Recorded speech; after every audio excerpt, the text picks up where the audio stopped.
C'est une indépendance totale. Et celui-là, c'est le Seigneur Jésus-Christ. Que Dieu vous bénisse. Amen, amen. Qu'il te bénisse aussi, bien-aimé frère Ernest. Moi aussi, je viens d'aimer le frère Ernest. On ne se connaissait pas comme le frère Didier disait tout à l'heure. Moi aussi, j'ai aimé son humilité. Elle est humble. Elle est simple. Pardon. Parce que comme tu étais debout. Bon, parce que je disais tout à l'heure, parce que je confondais les choses. Alors c'est lui qui allait parler. Je dis, pardon, c'est toi le géant. Il dit non, le géant c'est Jésus-Christ. Alors nous deux, nous sommes des enfants de Dieu. Amen, amen. Donc ça a retardé. On a bien mangé. Et on continue à manger. Lui, il faut prier beaucoup pour lui. Parce qu'il va travailler triplement. Mais c'est pas lui, c'est le Seigneur. Amen. Même demain, on va continuer. On va approfondir les choses. C'est large. C'est très profond. Jésus, il est grand. Il est grand dans sa parole. Parce que du début à la fin, Genèse à l'Apocalypse, c'est le Seigneur Jésus-Christ. Amen. Donc il a approfondi et puis il n'a pas terminé, j'espère. Il va continuer demain. Concernant les ministères.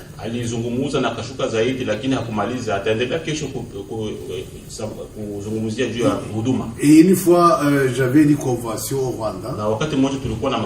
Le serviteur du Rwanda ainsi que région de Gala.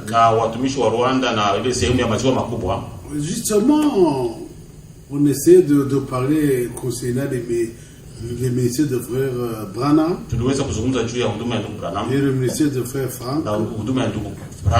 Bon, j'ai demandé, est-ce que réellement, comme c'est écrit ici, après le départ de notre frère Branham, l'œuvre de Dieu doit continuer? Oui, il n'y a pas d'autres prophètes, mais il y a quand même un serviteur qui nous enseigne de ne pas passer à côté. Bon, ils ont dit, est-ce que vous connaissez? C'est qui? Oubliez Franck, oubliez. C'est qui? Frère Cass. Ah bon? On a écrit. L'autre. Frère André Migurumiko. Deux. L'autre, un Nigérien. Bon, ils ont donné une liste de 11 personnes. Et frère Franck était dit non. Les autres ont dit frère Franck. C'est ça ce que j'ai dit. J'ai une balle. Bon, je dis ok. Ce qui a parlé, Cass, et Nigérien, je ne sais pas. Le Tchuro, on avait deux prophètes. Ils disaient qu'ils se déclaraient après. Le problème que nous avons après le prophète. Et puis, mais les deux là sont morts. Les deux dieux. Est-ce que et puis, c'est pas un prophète comme tel. Un prophète Dieu. Même le Burundi, vous savez, André Migurumiko. Il est vivant. Il était en prison dernièrement. Et puis, il a annoncé son discours ses disciples qu'il n'est pas en prison comme tel. Il est à la Calvaire, il est à la croix. Vous voyez comment il manipule les gens. Tu vois? Non. Alors, je demande quand même, si l'homme a l'ordre de faire remise et reprise avec quelqu'un d'autre qui quitte la place. Didier est directeur de l'entreprise.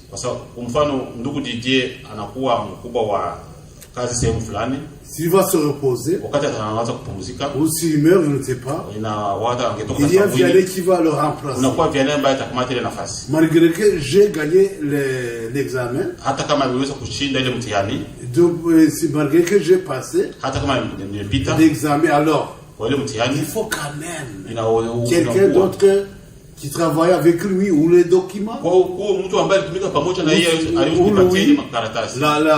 La personne, on fait remise et reprise. Partout. Et parmi eux, les prophètes, après Branham, il y a les 11 personnes qui a fait remise et reprise avec Branham. Qui?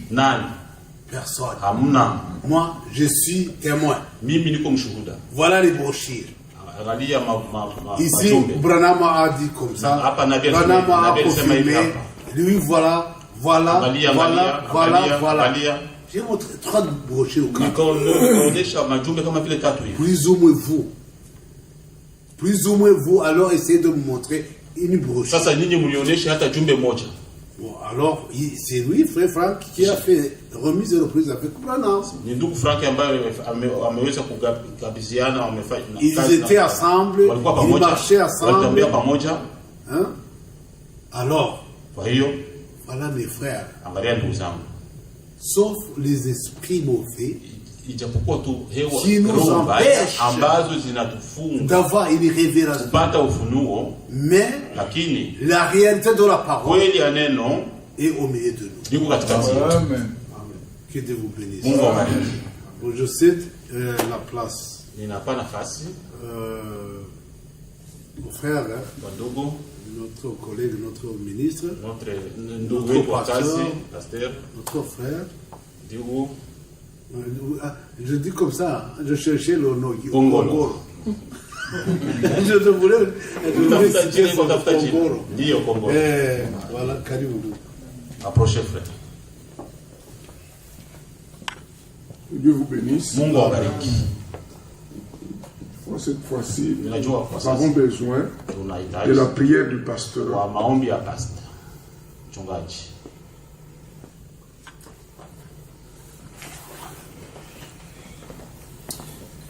Notre Père et notre Dieu, nous vous remercions pour toutes les bénédictions parmi nous. Depuis hier, tu nous as parlé. Aujourd'hui encore, Seigneur, c'était merveilleux. Mais nous ne sommes pas arrivés à la fin. Le frère Kongolo va parler. Mais ce que nous voulons, Seigneur, c'est que tu parles au travers de nous. Que nous soyons édifiés, que nous soyons bénis. Seigneur, c'est la prière qui vient tout droit de notre cœur. Amen. Faites ceci, Seigneur, pour ton œuvre et pour ton nom. Au nom de Jésus-Christ. Amen. Amen. Que Dieu vous bénisse. Amen. J'ai été édifié par tout ce qui a été dit ici par les serviteurs de Dieu. Depuis hier, en tout cas, c'était une portion tellement suffisante. Et j'ai compris pourquoi Dieu a permis que je puisse aussi être invité. Comme les autres l'ont dit, Je crois que le frère Didier, je l'ai déjà vu au travers des bandes. Et l'année passée, quand j'étais là, le frère Franck, c'était au mois de juillet, il m'avait appelé pour prier pour un enfant qui était il y avait un enfant consacré. J'entendais parler de Frère Vianney. Mais il est là en chair et en os. Gloire à Dieu. Je vais essayer un peu de parler pourquoi la convention.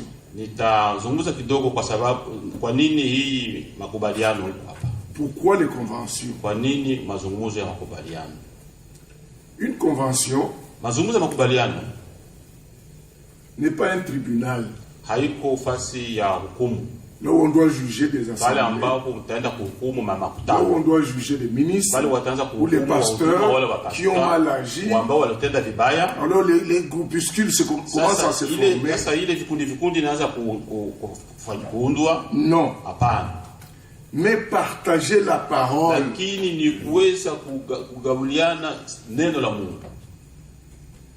Comme nous venons de la recevoir. On partage les expériences. Je crois avoir parlé déjà au pasteur local. Peut-être ça peut être une expérience pour nous. Que prochainement, quand vous nous invitez,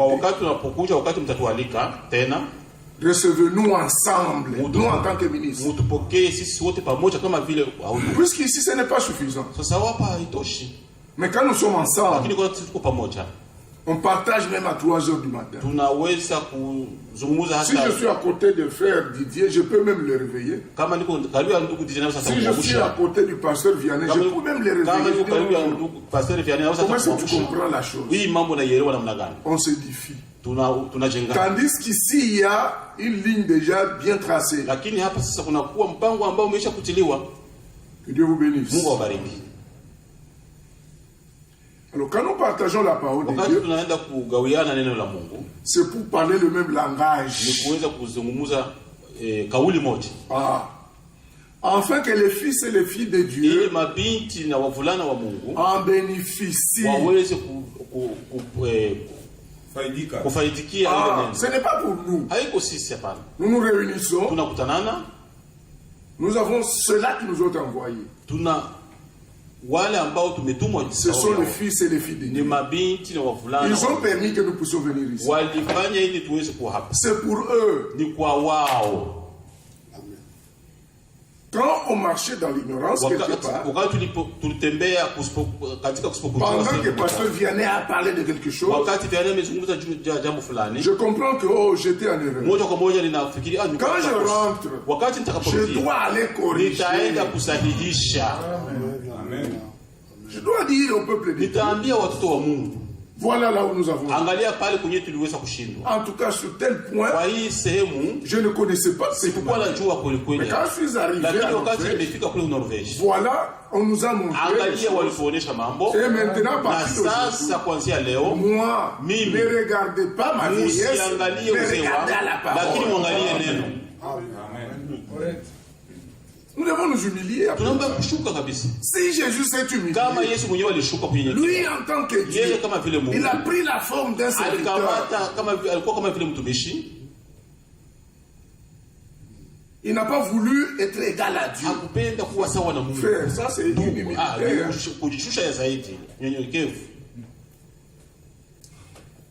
Voilà. Cette Bible est très profonde. Sur la même écriture que quelqu'un aurait dit. Moi je vais aussi relire. Mais le même esprit. Comme le Saint-Esprit nous a parlé. Le même esprit. Et le même Seigneur. Galates chapitre 2.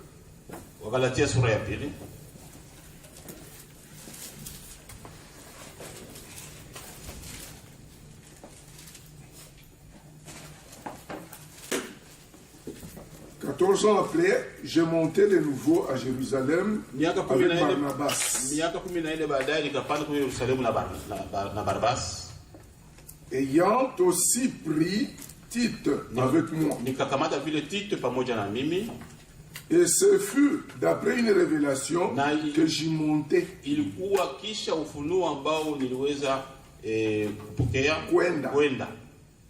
Je leur ai exposé l'évangile que je prêche parmi les païens. Je l'ai exposé en particulier à ceux qui sont le plus considérés. Il y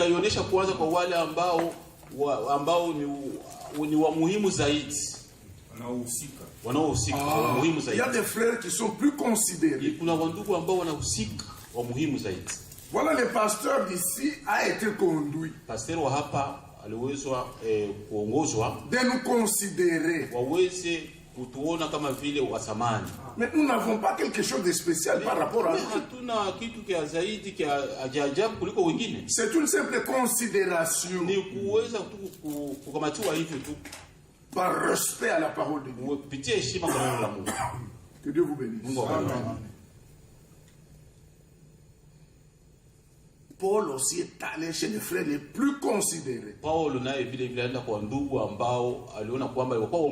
Mais quand frère Branham parle, il dit qu'il avait un ministère très spécial. Mais lui s'humilie pour aller aux frères les plus considérés. Vous voyez que l'humilité doit être réciproque.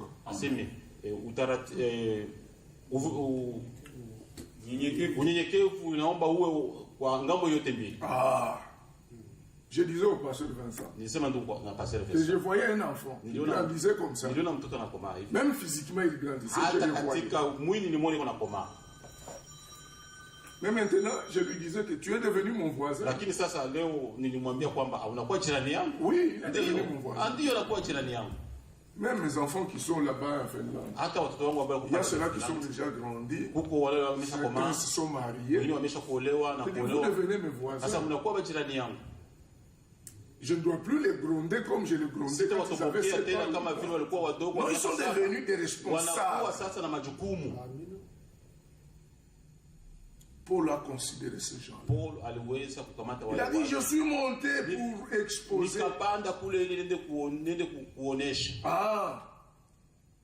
aux frères les plus considérés, afin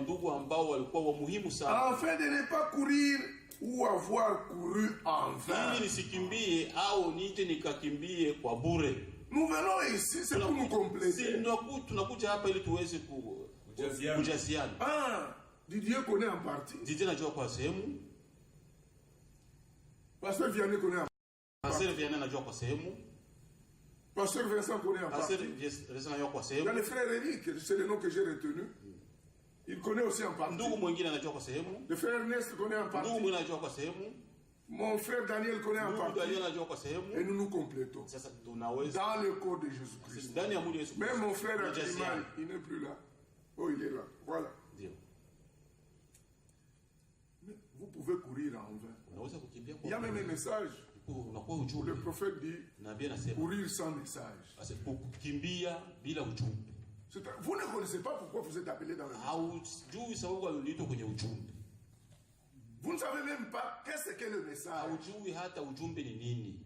Moi, j'ai eu grâce d'amener mon père au message avant qu'il ne meure. Mais mon père ne connaissait pas les français. Il pouvait écrire en swahili, mais parler français en tout cas. Et il ne lisait même plus le français que j'ai parlé aujourd'hui. C'est pas celui que j'ai parlé il y a 10 ans.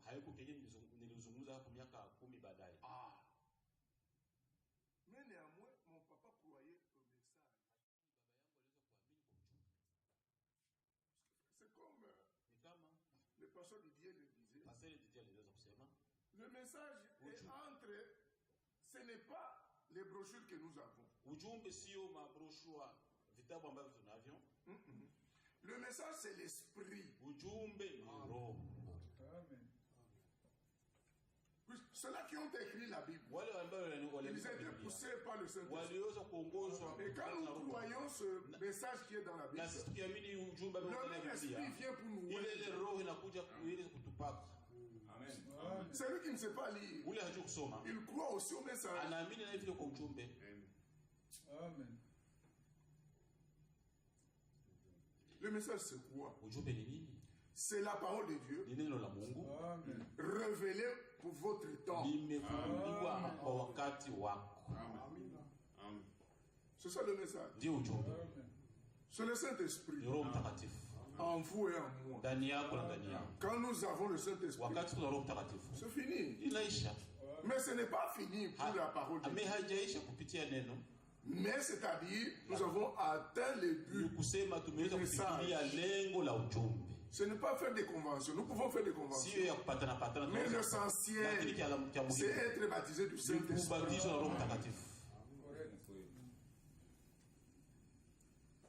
Voilà. Le pasteur avait confiance en nous. Il a confiance. Il a confiance au pasteur Vianney. Mais si vous lisez Acte 15, je crois,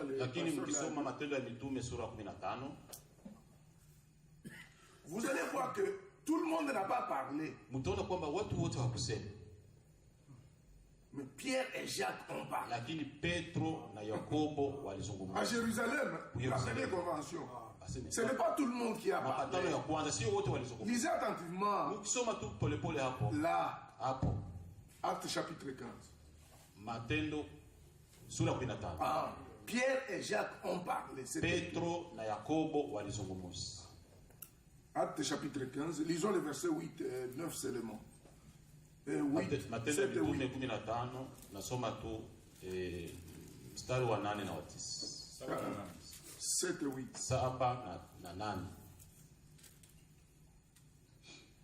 Une grande discussion s'étant engagée. Pierre se leva et leur dit: Oh mes frères, vous savez que dès longtemps Dieu a fait un choix parmi vous, afin que par ma bouche les païens entendent la parole de l'évangile et qu'ils croient.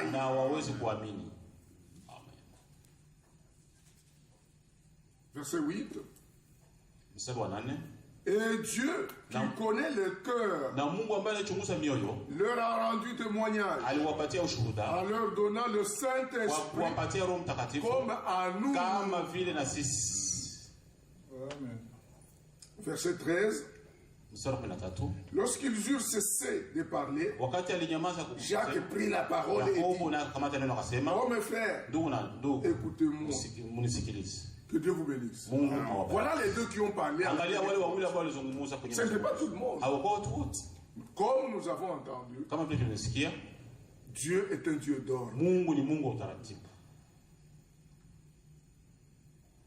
Dieu est un Dieu d'ordre. Si c'est un Dieu d'ordre, nous devons aussi être ordonnés. Nous, en tant que ses serviteurs. Dieu lui-même a aussi confiance en nous.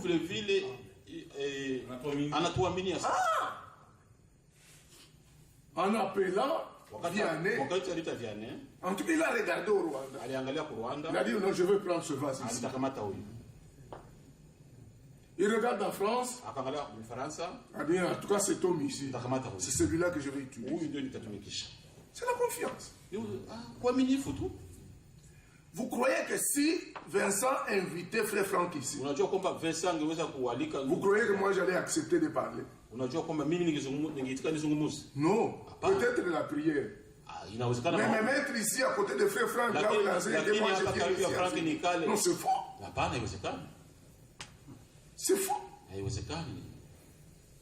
Sinon vous allez mettre de la chevelure dans la soupe. Ça c'est la nourriture. Là où il parle, moi je ne peux pas parler. S'il me demande, je vais dire, frère, je vais prier. Continue à parler. J'ai besoin, en tout cas, moi le message, ça c'est mon témoignage à vous. Moi, pour comprendre le message, il fallait ce ministère-là. Amen. Pendant que j'ai cru, j'avais tout un lot de brochures. Je ne comprenais pas.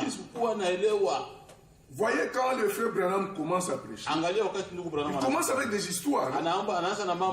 Je suis allé pêcher, je suis allé chasser. Le frère me donnait des brochures. Mais c'est quoi ça? Ce qui m'avait été prêché, le baptême au nom de Jésus-Christ, je ne voyais pas ça au début. Quand j'ai lu 3-4 pages, alors j'ai dit, comment je vais continuer? Finalement, j'ai redistribué ces brochures. Mais avec le temps, ma première lettre circulaire à lire, c'était numéro, je ne sais pas, 28 ou 30, quelque chose comme ça. Alors j'ai compris maintenant le message. Je vous dis la vérité, frère. C'était en 82. En lisant la première lettre circulaire, j'avais maintenant compris ce message. Je ne dis pas pour élever l'homme de fait du Nord. Je vous dis la réalité. Ça, c'est mon témoignage. C'est alors que j'avais compris le message.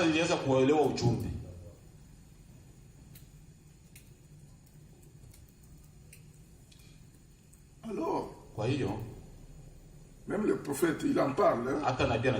Moi, c'est comme le frère Didier l'a dit.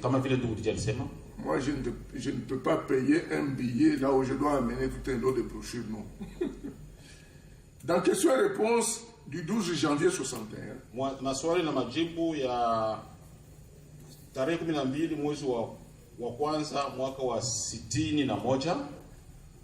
Au début là, il parle de cette confiance. Il se réfère, je crois, à ce qui s'était passé à Jérusalem. Il dit c'est un problème de confiance.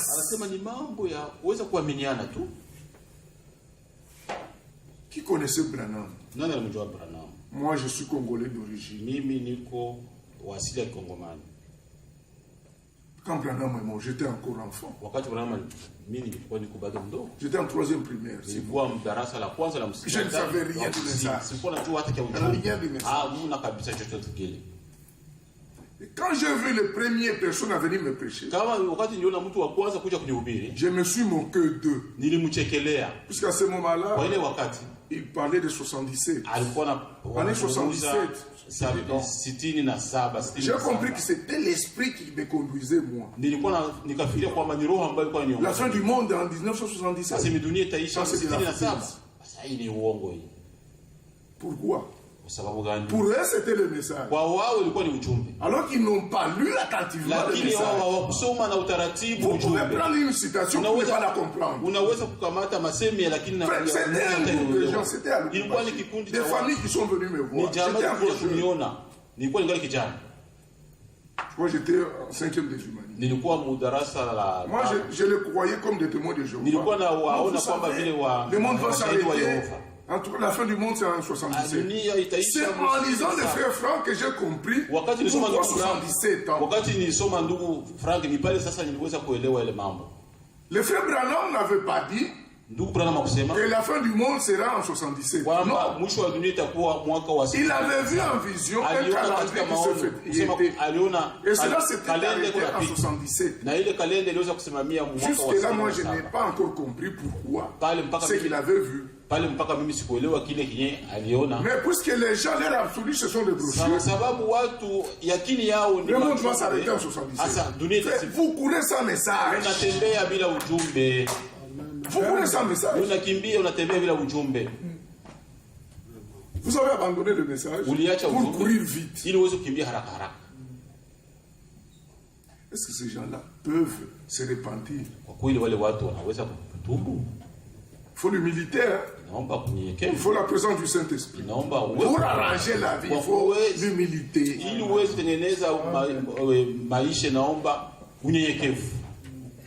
mon expérience à moi, s'il y a des gens qui sont arrogants et orgueilleux, ce sont les faux croyants du message.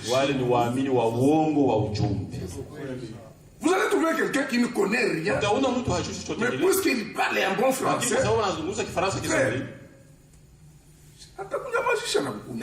il va te faire taire. Avant de fuir cette guerre, j'étais en Bujimaï. Bon, comprenez-moi. Je suis arrivé à Mwenedi tout. Il y a quelqu'un que j'avais connu dans le ministère. J'arrive, il m'avait invité pour aller manger. Mais je connaissais qu'il lui croyait, bon, ce sont des gens de l'autre côté, mais avec les mêmes brochures. Comprenez. J'arrive là-bas, je trouve dans son tabernacle, c'est écrit noir sur blanc. Un grand écriteau. Ici nous adorons cet homme de Kentucky comme notre Dieu et notre Seigneur. Frère, un grand caractère. Si vous voulez, je vais vous donner cette adresse. Si vous allez à mon église, je vais vous donner cette adresse. Je vais vous donner le nom même du pasteur. Mais en tout cas, c'est frère. Parce que je le connaissais quand il disait que les tonnerres sont réveillés. Mais je me rappelle bien ce que je lui avais dit. Maintenant, vous savez, frère, parfois vous entendez des gens parler que les tonnerres sont réveillés. Mais il faut écouter les choses de plus près comme je suis venu. J'avais une seule question. Parce qu'en moi, je me disais, je suis qui maintenant? Que j'ai accepté ce je lui dis, est-ce que frère, pour parler de tonnerre révélé, y a-t-il là les saluts? Frère, sais-tu? Il a dit non, les saluts se trouvent à Jésus. Alors frère, laissons ça. Ça, c'était Dieu qui m'avait connu. Je ne mens pas, mais Dieu est mes témoins. Il s'était dit. Si vous n'avez pas d'argument, n'écoutez pas n'importe quoi. Puisque le pasteur est là pour vous prêcher la parole de Dieu. Mais vous devez vous-même être celui qui... Bon, vous devez persévérer. Hein? Persévérer le kudumu. Comment ça? Il y a un terme que j'ai oublié. Hein? Hein? Kujikinga. Persévérer, c'est ni kudumu kitu. Songa mbele. Voilà. Mais vous devez vous protéger vous-même. Comme une femme qui ne veut pas commettre l'adultère. Elle ne doit pas être à côté des hommes. Non. Il doit prendre la distance. Alors c'est ce que nous devons être, puisque nous sommes des vierges pures, selon Paul.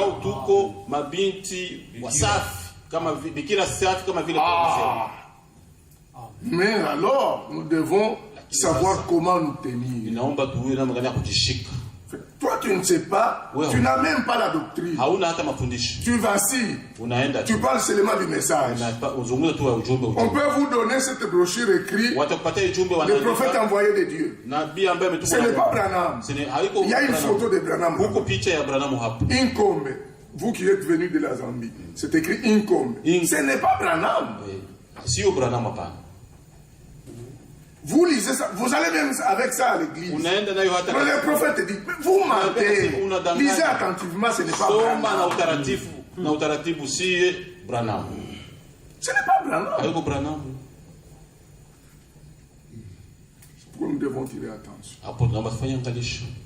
Moi, je crois. Mais quand je vois quelqu'un, comme je suis ici, qui me parle de choses, et si je suis à côté des frères, je vais faire appel à Didier. Le frère Didier venait. Voyez ce que c'est homme. Je crois à deux. Ou Didier peut venir déjà, mais c'est pour lui directement. N'ayez pas honte. Mais pourquoi? Puisque nous voulons d'abord nous montrer aux gens que nous sommes serviteurs. Oui, c'est bien. Mais il faut l'humilité. L'humilité est très nécessaire. Très nécessaire. Puisque nous voulons être appelés serviteurs de Dieu. En son temps, essayez de m'appeler serviteur du diable. Frère, je crois que vous allez me faire fâcher. Pourquoi? Parce que nous voulons entendre des bonnes choses. Parfois les gens se fâchent quand on l'appelle frère.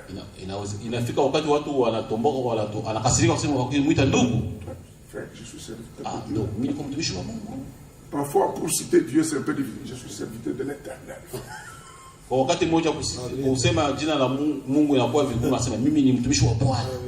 J'ai déjà été dans une assemblée. Là où il y avait un frère qui était commandant de la gendarmerie chez nous. Quand les gens l'appelaient frère, frère Boukassa, il refusait. Mais sauf à moi, il ne pouvait pas résister. J'étais plus petit que lui. J'étais plus gosse par rapport à lui. Moi, il m'a accepté. Mais les autres, ils grondaient. Frère, appelez-moi frère commandant. Dans ce royaume ici, nous avons des problèmes. Qui est un serviteur de Dieu? Lisons Joël chapitre 2.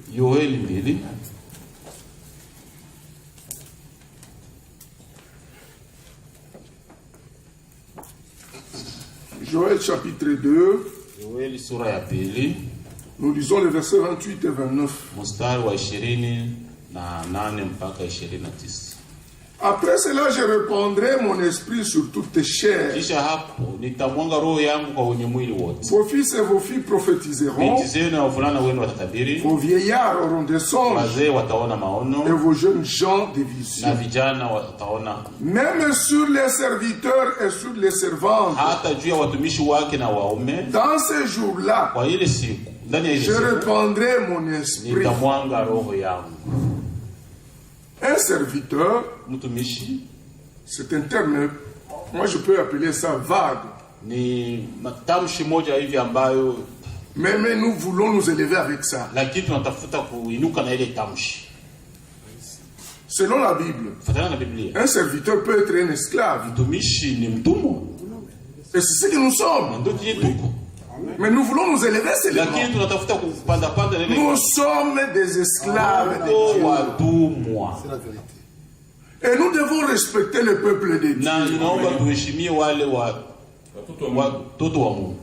Parfois, ils t'ont même payé une voiture, mais tu te mets au-dessus d'eux. Frère, ils ne sont pas nos enfants à nous. Ce sont les enfants de Dieu que nous devons respecter. Amen. Merci Seigneur. Vous êtes un serviteur quelque part dans un restaurant. Au lieu d'aller servir les clients du restaurant, du patron, toi tu prends les morceaux de viande, tu manges. Au lieu de 500 grammes, tu leur donnes 200 grammes.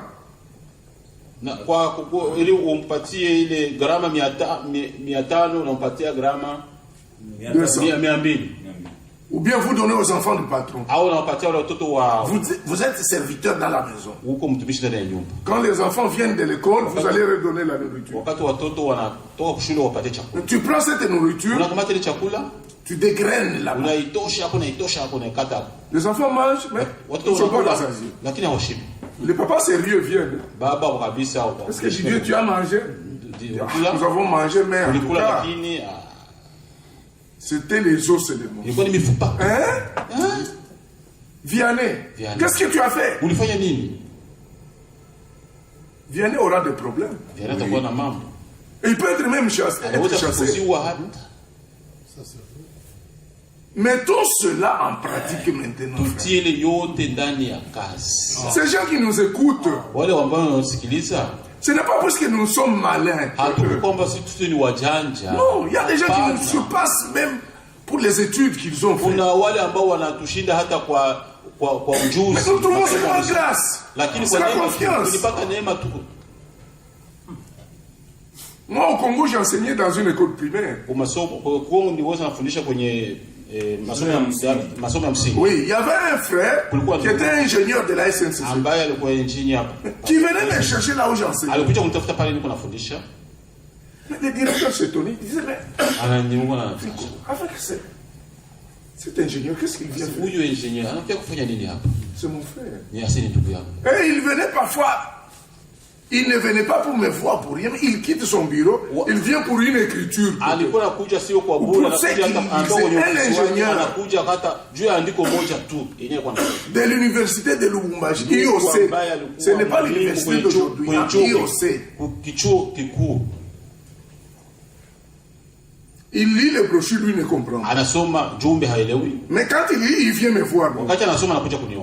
Quand je lui parle, il comprend. Dieu m'a donné confiance en moi.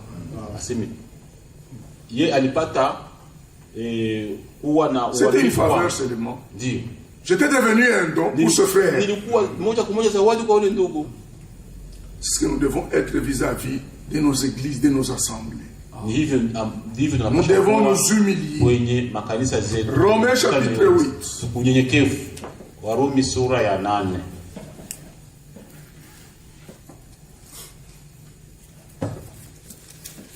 Nous lisons à partir du verset 28 jusqu'au 30e.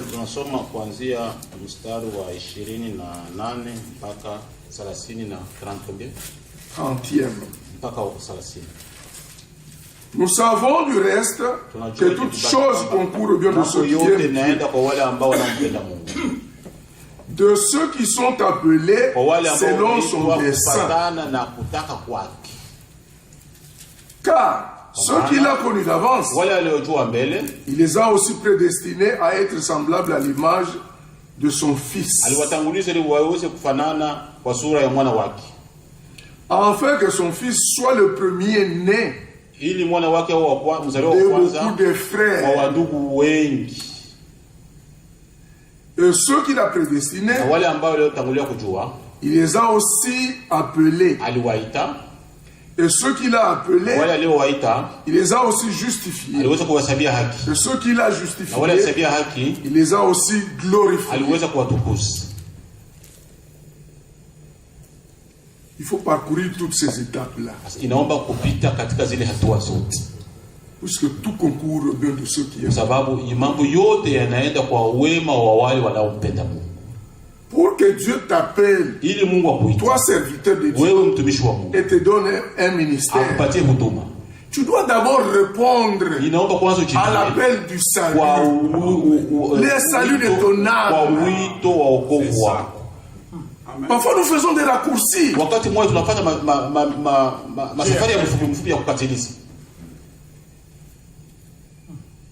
Tu es arrivé le premier ici.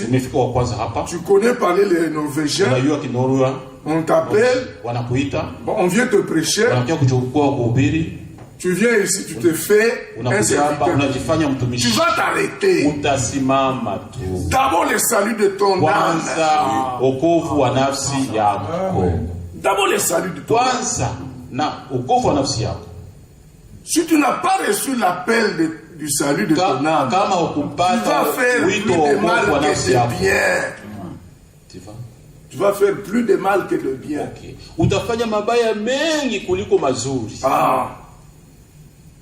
Car celui qui n'a pas dit Amen à l'appel au salut,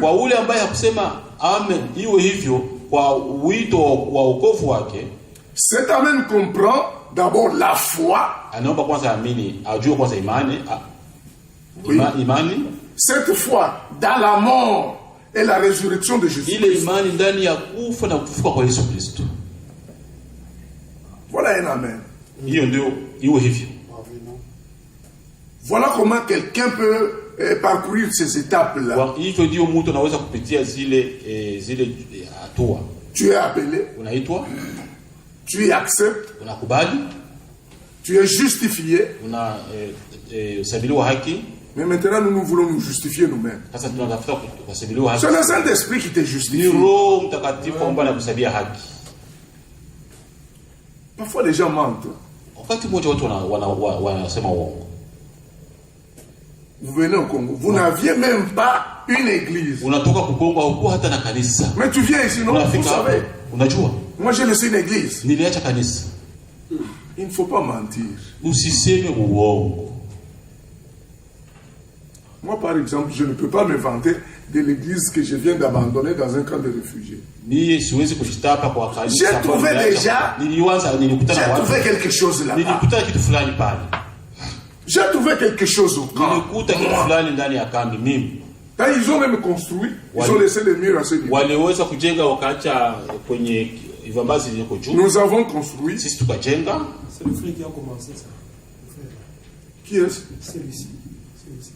C'est le frère ici? Le frère ici. Ah, Maëva? Oui, c'est lui. Ouh. Que Dieu te bénisse. Voilà. Nous avons trouvé les murs. Nous avons mis même les tôles. Moi, je ne peux pas me vanter ici que j'ai laissé une église en Zambie dans un camp de réfugiés. Non.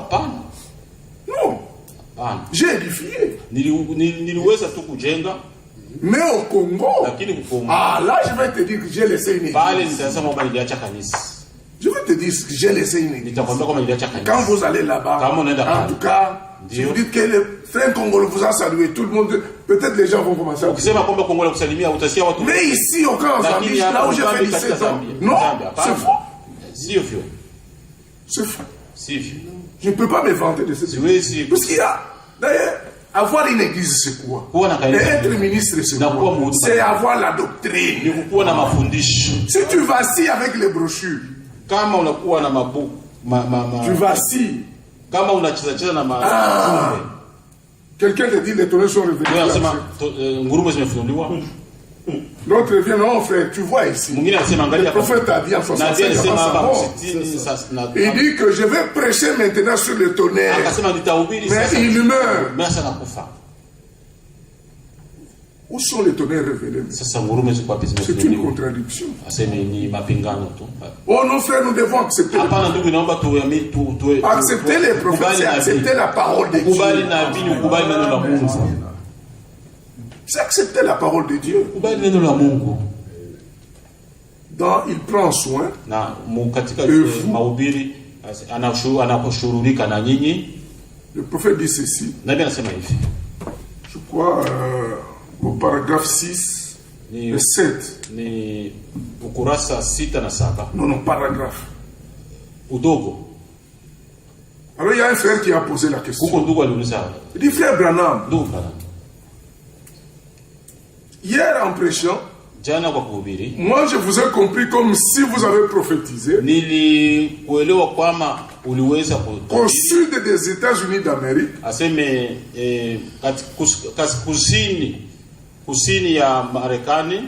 il y aurait 1 million de morts qui seront tués. De noirs.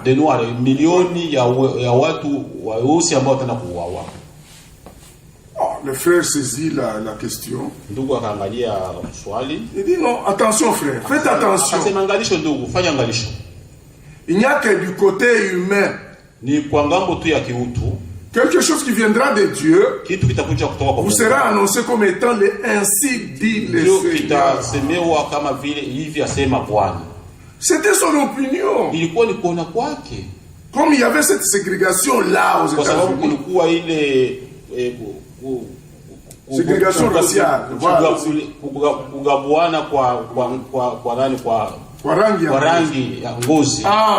Il a dit, mais peut-être au sud là-bas on va tuer même 1 million de noirs. Le frère qui prétendait, lui croyait que c'est ça le message. Heureusement, lui, il a voulu comprendre de la bouche du prophète. Il dit, est-ce que ça c'est l'insi du Seigneur? Il dit, attention. Tout ce qui vous sera dit ici, il y a aussi du côté humain. Mais quand le message viendra, ça sera ainsi dit le Seigneur.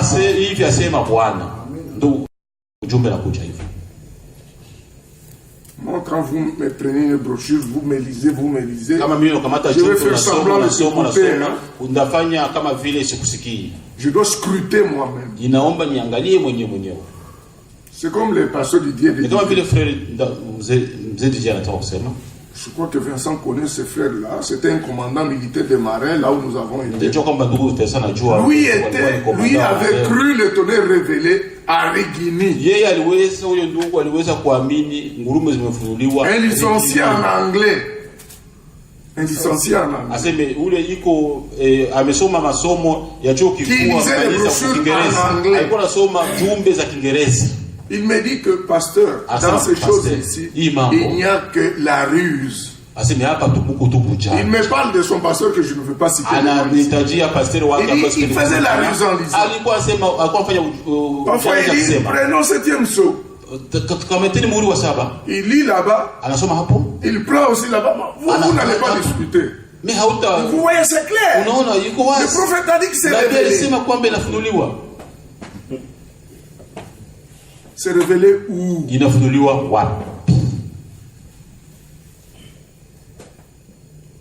Alors, nous devons tirer attention. Il faut parcourir ces 3 étapes-là. Et quand vous parcourez ces 3 étapes, vous êtes justifié par le Saint-Esprit.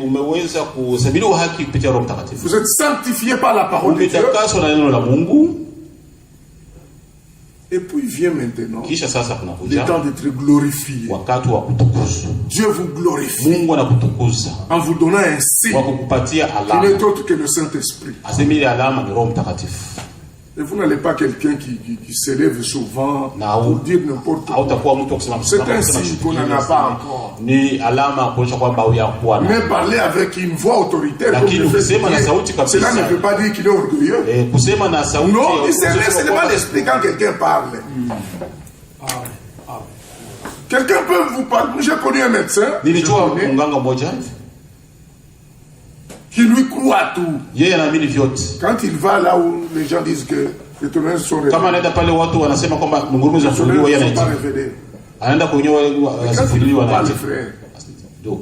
vous allez dire qu'il vient fraîchement du ciel. Parlez avec une voix là-bas, comme si c'était une femme.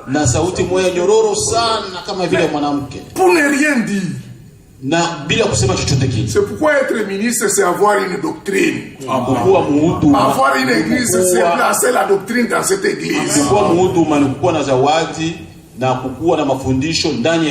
Ce n'est pas n'importe quoi, non.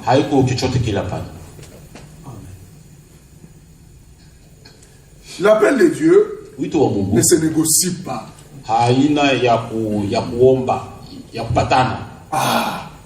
Même la parole de Dieu en la prêchant, il n'y a pas de négociation. Nous sommes les plus ciblés par le diable, nous qui prêchons.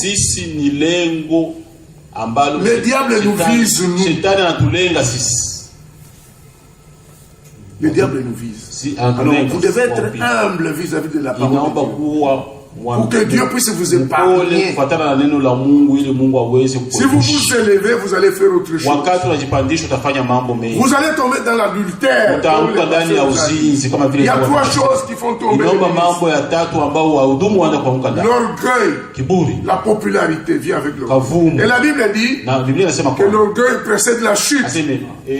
Oh non, c'est moi ici. Moi j'ai commencé l'église à Helsinki. Moi je ne vous dirai pas ça, frère.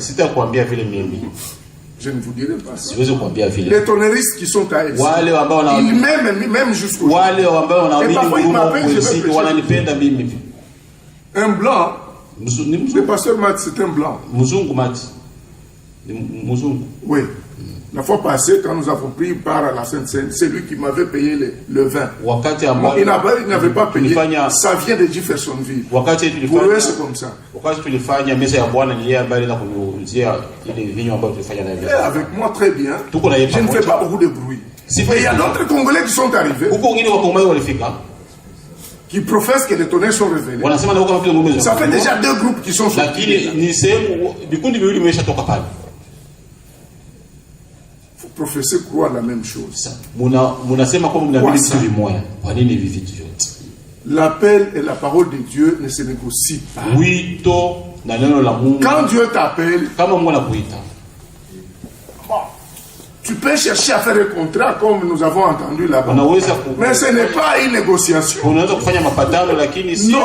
ce n'est pas une négociation. Tu finiras par accepter. C'est Dieu. C'est lui le créateur. Voyez Jonas. Il voulait faire des négociations. On lui dit, va à Ninive. Lui regarde d'abord qu'il n'avait rien, il n'avait pas d'argent. Comment va-t-il arriver là-bas? Il n'y a pas encore une église. Qu'est-ce que je vais faire là-bas? Non, je vais à Tarsis. Dieu l'a attrapé. Par un sous-marin, il est arrivé à Ninive. Pas de négociation. La parole de Dieu dit, ne volez pas, ne volez pas. Pas de négociation. Oh non frère, ici nous sommes en Europe. Frère, ne volez pas. Est-ce que le vol c'est un terme africain? Ne commettez pas d'adultère. C'est clair, frère. Il faut un dessin. Pour comprendre qu'il ne faut pas commettre la adultère. Faut-il un dessin? Pasteur Vianney, faut-il un dessin? Non. Ça se comprend. Même les gens qui ne croient pas, ils ne vont pas vous encourager à commettre l'adultère. Le serviteur de Dieu qui a connaissance de son ministère, il va échouer lorsqu'il s'engage dans le ministère avec ses propres capacités.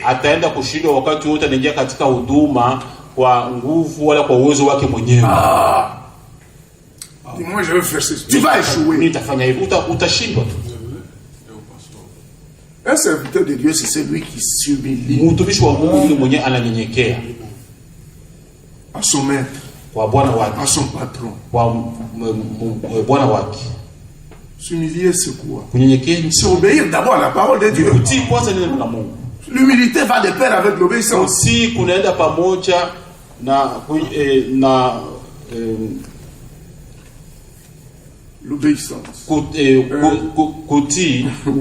Unaenda pamoja na unyenyekevu. Tu dois être obéissant à la parole de Dieu. Obéissant au patron qui t'a appelé. Et tu t'humilies. Au moment convenable, Dieu va te livrer. Oh non frère, vous savez, nous au Congo frère, attention frère, avec le message. Attention frère, il vous parle en français, il met un peu de lingala. Attention frère, et puis il tombe en anglais. Ce n'est pas ça le message. Le message c'est l'esprit. Vous parlez en lingala, vous parlez en kikongo, vous parlez en swahili, en Kinyarwanda, mais soyez baptisés du Saint-Esprit. Amen. Pourquoi les gens échouent? Puisqu'ils vont avec dans leur propre capacité. Je ferai ceci. Pourquoi les gens escroquent même dans les champs missionnaires? Donc vous savez faire. Ici en Europe, parfois les gens ont toujours confiance. Comme je suis venu ici avec mon épouse pour dire non frère, donnez-moi un peu les billets. Quand j'arrive, je vais vous envoyer. Les frères acceptent facilement. J'arrive, même les numéros de téléphone, je vais changer. C'est quoi ça?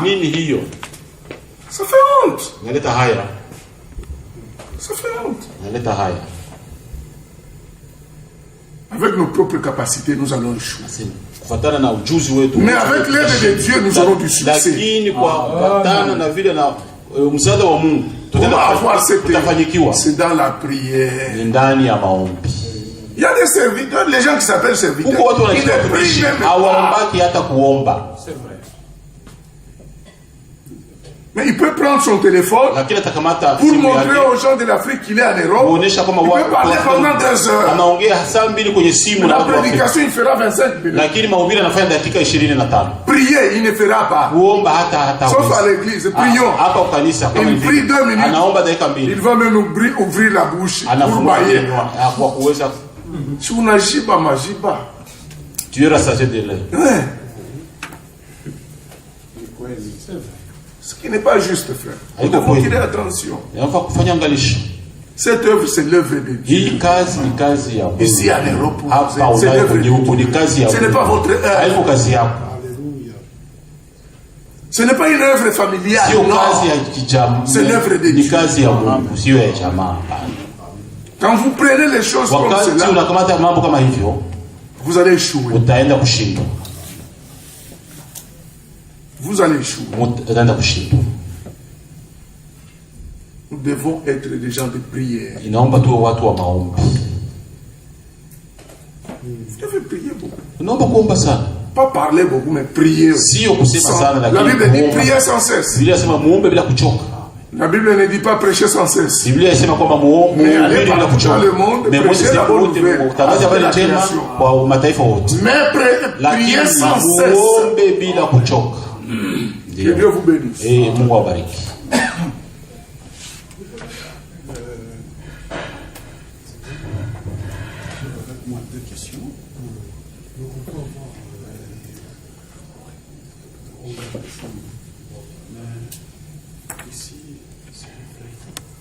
Kisha pumziko les cultes normales cet après-midi ni ibada ya kawaida ni jioni qui va encore prêcher ni yeye tena ambaye ataenda kuhubiri. Comme ça il te dit il a franchement une charge à faire. Ndio kusema kwamba ana kazi ya kufanya. Il a besoin de la prière. Anahitaji maombi.